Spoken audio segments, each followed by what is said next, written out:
Medical marijuana, once again, a topic of discussion in the state legislature. This morning, a state lawmaker holding a meeting to rework failed legislation, hoping to get more support this year. New at 5:30, State Capitol reporter Chris Bungard looking at efforts now to pass a bill this time around.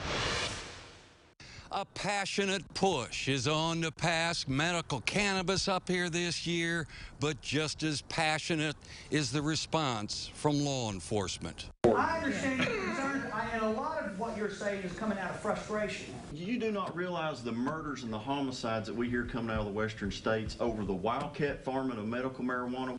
A crime component from where medical cannabis is grown legally was just one of many concerns brought up by sheriffs, like the one from Coffee County. He then voiced the major hurdle for law enforcement that cannabis is still being classified by federal officials as an illegal drug. Why is our congressman in Tennessee not doing it? Whether they do it or not, I'm not going to pass the buck and not do my duty.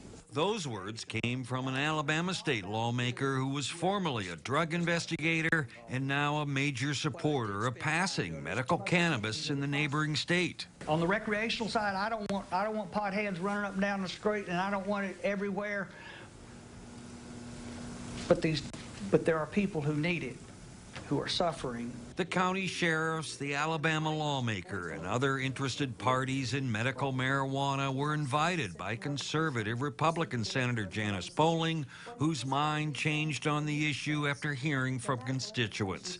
She's bringing back her bill to legalize medical cannabis. Create a controlled, regulated system that is medically situated and medically centered. Bottom line for right now, a lot of hearts and minds still need to be changed about passing medical cannabis. Reporting from the state capitol, Chris Bungard. Top lawmakers like House Speaker Cameron Sexton and Lieutenant Governor Randy McNally have both said they're against this. Yeah, they cite cannabis as still being classified as an illegal substance.